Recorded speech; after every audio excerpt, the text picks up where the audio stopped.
বাক্স ব্যান্ড নিয়ে বাড়ি থেকে এখনই বেরিয়ে যাও। কে? দাদা? অমরেশ চ্যাটার্জি। আমি বেরিয়ে যাবো কেন?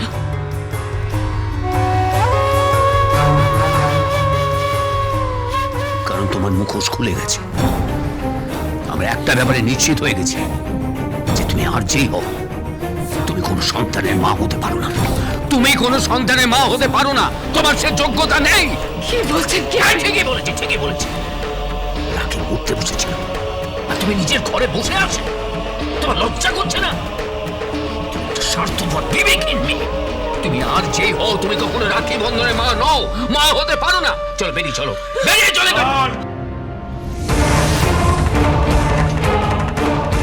আপনি যদি ওর হাত ধরে ওকে বাইরে টেনে নিয়ে যান তাহলে কিন্তু আপনাকে অনেকটা সময় জেলে থাকতে হবে।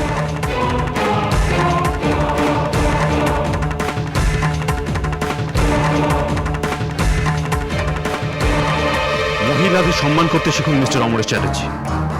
আমি যদি এক্ষুনি গিয়ে আপনার নামে থানায় ডায়েরি করি, যদি গিয়ে বলি আপনি অন্যায়ভাবে ওকে এই বাড়ি থেকে বার করে দিচ্ছেন, তখন ভেবে দেখেছেন আপনার কি হতে পারে? আমাকে চোখ রাঙাচ্ছ? আমার বাড়িতে দাঁড়িয়ে আমাকে হুমকি দিচ্ছ? মার খাবে বলে রাখলাম। পাড়ার লোক জোর করে তোমাদেরকে বেঁধে পেটাবো। আমাদের এই চ্যাটার্জি বাড়ি এই পাড়াতে অনেক দিনের পুরনো বাড়ি। প্রত্যেকটা লোক আমাকে চেনে, সম্মান করে, মাথা উঁচু করে চলি আমি। তোমাদের কথা বললে তারা সবাই ছুটে এসে তোমাদেরকে এমন মান মারবে যে এমন শিক্ষা দেবে তোমরা ভাবতে পারছো না। ঠকবাজ কোথাকার। তোমাদের দেখে আমার গা ঘিন ঘিন করছে। যাও, ওকে নিয়ে বেরিয়ে যাও এখান থেকে, বেরিয়ে যাও তোমরা। নাও যাবে না, ও এখানেই থাকবে। হ্যাঁ, এখানেই থাকতে দাও জেঠু।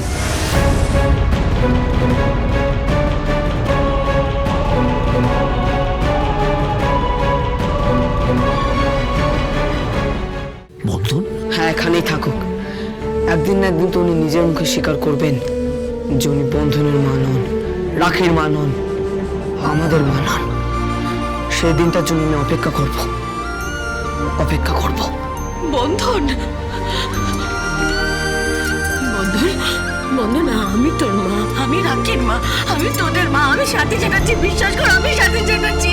না না, তুমি কখনোই ওদের মা হতে পারো না। তোমার মাথা ঠিক নেই, তোমার মাথা খারাপ হয়ে গেছে। হ্যাঁ, আমার মাথা খারাপ হয়ে গেছে, মাথা খারাপ হয়ে গেছে। মাথার মধ্যে কিরকম হচ্ছে, মাথা আমার খারাপ হয়ে গেছে। কি করছিস সাথী? শোন আমার কথা, শোন।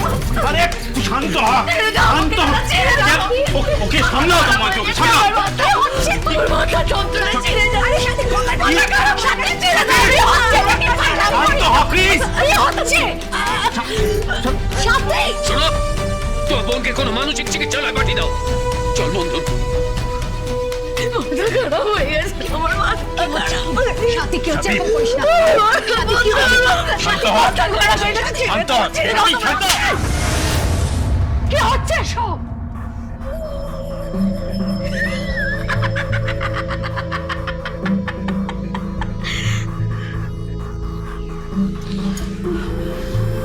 এটাই তো তুমি চেয়েছিলে না দাদা? এটাই তো চেয়েছিলে? সেই জন্য তো কাল থেকে আমি অ্যাক্টিং করে গেলাম। বলছিস কি তুই? অ্যাক্টিং করলাম তো। তুমি তো সবার কাছে প্রমাণ করতে চেয়েছিলে যে আমি বদ্ধ উন্মাদ। আমি নাকি টানা অ্যাসাইলামে বহু বছর থেকেছি, সেরকম ফাইল রেডি করেছো। তাই তো আমি অ্যাক্টিং করে গেছি যে আমি একজন বদ্ধ উন্মাদ। আমি এখন দেখো না, সেরকম অ্যাক্টিং তো হয়নি। ভালো হয়েছে না? যে চোখের সামনে দেখে যে সন্তান মরতে বসেছে, তবু সন্তানের কাছে যায় না, বাড়িতে বসে বসে পাগলামি করে। এরপরে আর প্রমাণ করার দরকার আছে? নিশ্চিত নিশ্চিত তুমি কোর্টে জিতবে দাদা, জিততে তুমি বাধ্য। আর তারপর সবার সামনে প্রমাণ করে দেবে যে এই উত্তরা সিনাই হলো সাথী চ্যাটার্জি।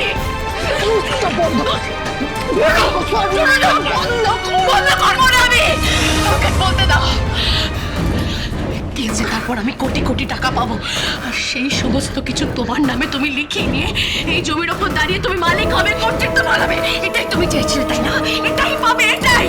আর এসব কিছু করার জন্য বোনকে উন্মাদ সাথে তো তোমার দিনা হয়নি। আমি উন্মাদ, আমি মানছি আমি উন্মাদ। নইলে তোমার কথা আমি রাজি হতাম না। আমি উন্মাদ, বন্ধ উন্মাদ আমি। সঞ্জয়, সঞ্জয়, ওকে এখন একটু একা থাকতে দাও। চলো এখান থেকে, এসো, চলো।